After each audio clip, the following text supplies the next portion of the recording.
Everything we as human beings have created on this planet was essentially first created in our minds. All that you see, which is human work on this planet, first found expression in the mind, then it got manifested in the outside world. The wonderful things that we have done on this planet and the horrible things that we have done on this planet, both have come from the human mind. So if we are concerned as to what we create in this world, it's extremely important that first of all we learn to create the right things in our mind, how we keep our minds. If we do not have the power to keep our minds the way we want it, what we create in the world is also going to be very accidental and haphazard. So learning to create our minds the way we want is the basis of creating the world the way we want. There is a wonderful story in the yogic lore. On a certain day, a man took a walk. He went for a long walk. Accidentally, unawares, he walked into paradise. Fortunate, isn't he? He just took a walk and he landed up in paradise. After this long walk, he felt little tired. So he thought, oh, I'm tired, I wish I could rest somewhere. He looked around, there was a nice tree, underneath which there was very cushiony grass. So it was inviting. He went and put his head down there and slept. After a few hours he woke up, well rested, and he thought, oh, I'm well rested, but I'm feeling hungry, I wish I had something to eat. And he thought about all the nice things that he ever wanted to eat in his life. And instantly, all those things appeared in front of him. You need to understand, there the service is like that. Hungry people don't ask questions. Food came and he ate. Stomach became full. Then he thought, oh, my stomach is full, I wish I had something to drink.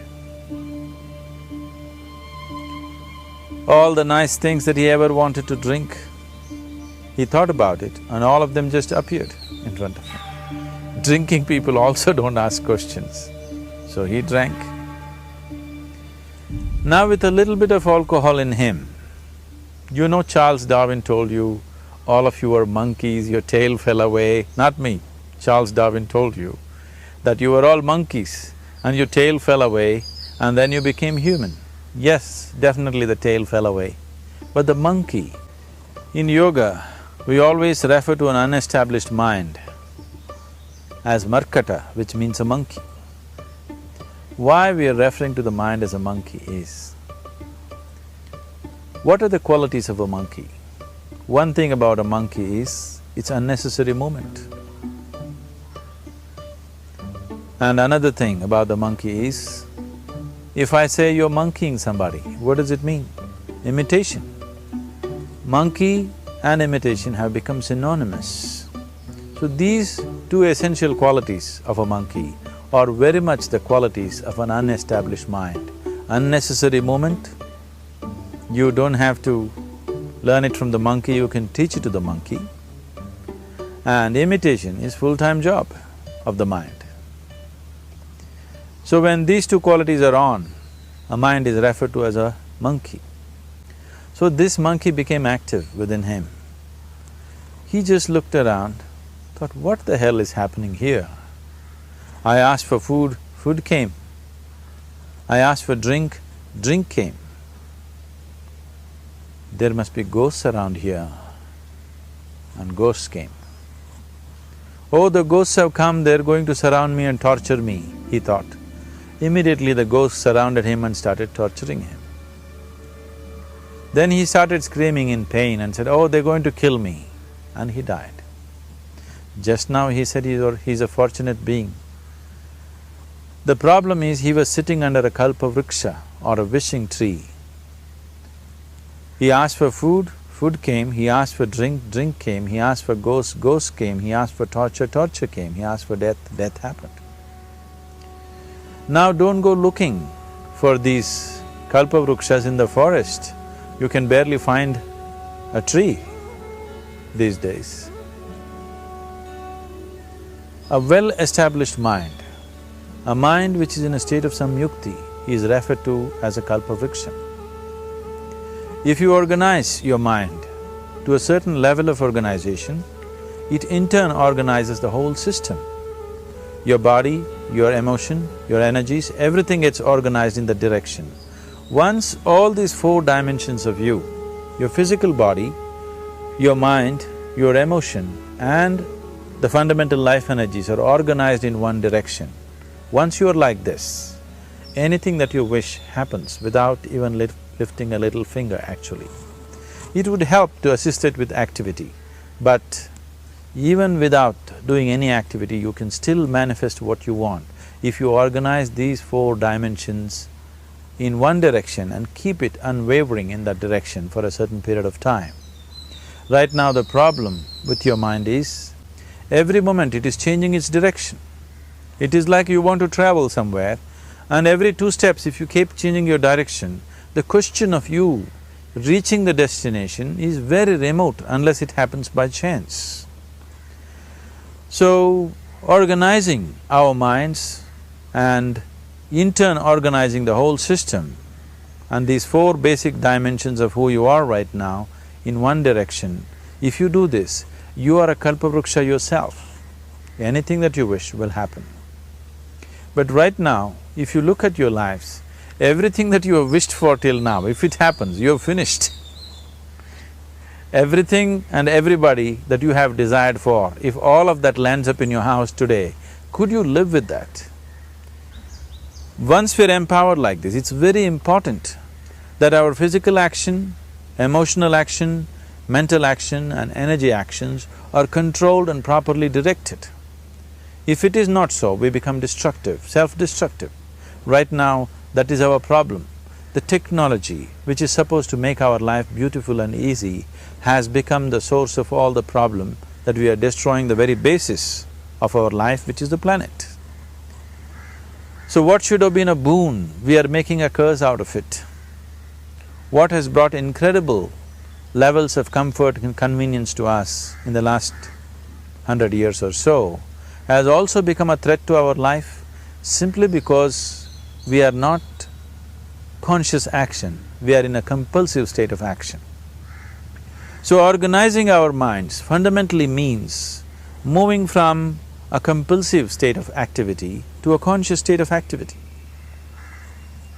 You might have heard of people for whom they asked for something and beyond all expectations it came true for them. Generally this happens to people who are in faith. Now, let's say you want to build a house.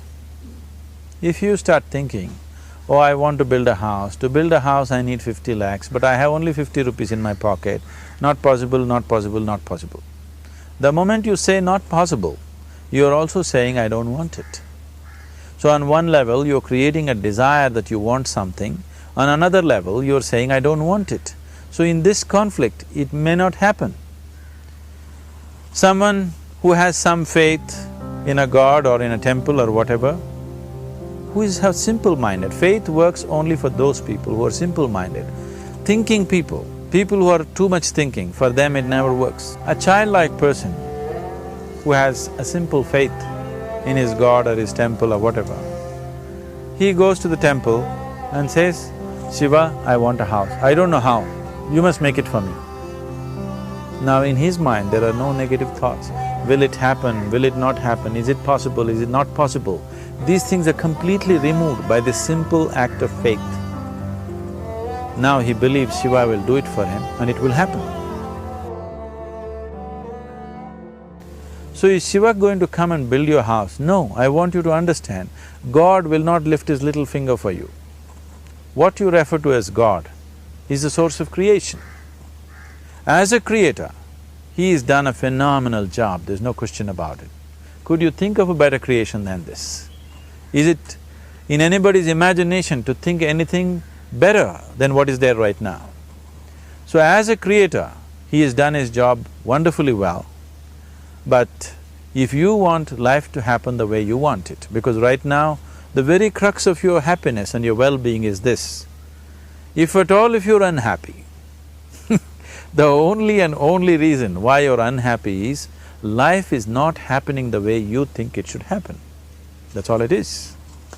So if life is not happening the way you think it should happen, you're unhappy. If life happens the way you think it should happen, you are happy. It's as simple as that.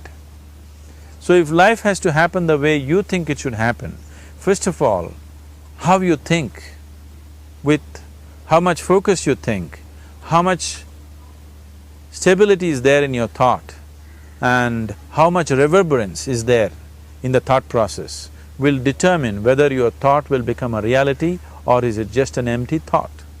Or how you do not create any impediments for your thought by creating negative thought process. This possible is something possible or not possible is destroying humanity. What is possible and not possible is not your business, it's nature's business. Your business is just to strive for what you want. Right now you're sitting here, if I ask you two simple questions, I want you to just look at this and answer this. Right now from where you're sitting, can you just fly off? You say no. Right now from where you're sitting, can you get up and walk? You'll say yes. What is the basis of this? Why you say no to flying and yes to walking? Because past experience of life, many times you've gotten up and walked, never did you fly off.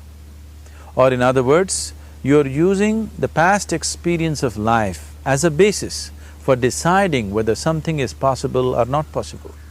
Or in other words, you have decided that what has not happened till now cannot happen in your life in future. This is a disgrace to humanity and the human spirit. What has not happened till now on this planet can happen tomorrow. Human beings are capable of making it happen tomorrow. So what is possible and what is not possible is not your business. That is nature's business. Nature will decide that. You just see what is it that you really want and strive for that. And if your thought is created in a powerful way, without any negativity, without any negative thoughts bringing down the intensity of the thought process, the first and foremost thing is you must be clear what is it that you really want. If you do not know what you want, the question of creating it doesn't arise. If you look at what you really want, what every human being wants is, he wants to live joyfully, he wants to live peacefully. In terms of its relationships, he wants it to be loving and affectionate. Or in other words, all that any human being is seeking for is pleasantness within himself, pleasantness around him. This pleasantness, if it happens in our body, we call this health and pleasure. If it happens in our mind, we call this peace and joy. If it happens in our emotion, we call this love and compassion. If it happens in our energy, we call this blissfulness and ecstasy. This is all that a human being is looking for. Whether he is going to his office to work, he wants to make money, build a career, build a family, he sits in the bar, sits in the temple, he is still looking for the same thing. Pleasantness within, pleasantness around. If this is what we want to create, I think it's time we addressed it directly and commit ourselves to creating it. So you want to create yourself as a peaceful human being, joyful human being, loving human being, a pleasant human being on all levels. And do you also want a world like this? A peaceful world, a loving world, a joyful world? No, I want greenery, I want food. When we say a joyful world, that means everything that you want has happened. So this is all that you're looking for. So all that you need to do is commit yourself to creating it, to create a peaceful, joyful and loving world, both for yourself and everybody around you.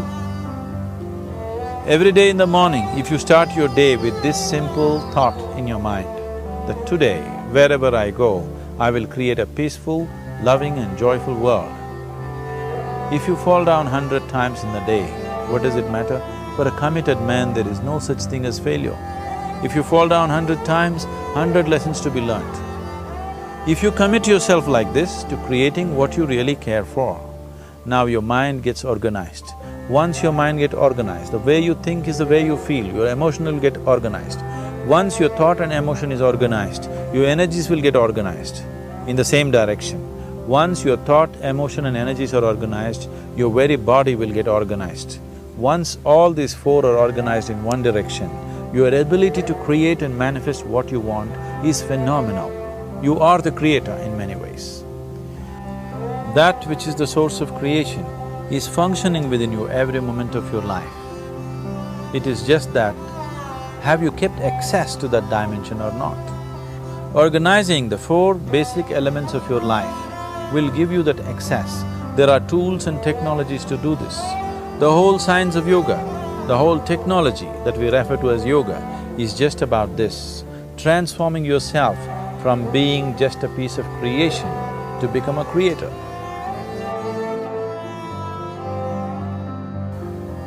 It is my wish and my blessing that every human being in this world should have this access to the source of creation within himself so that he can function here as a creator, not just as a piece of creation.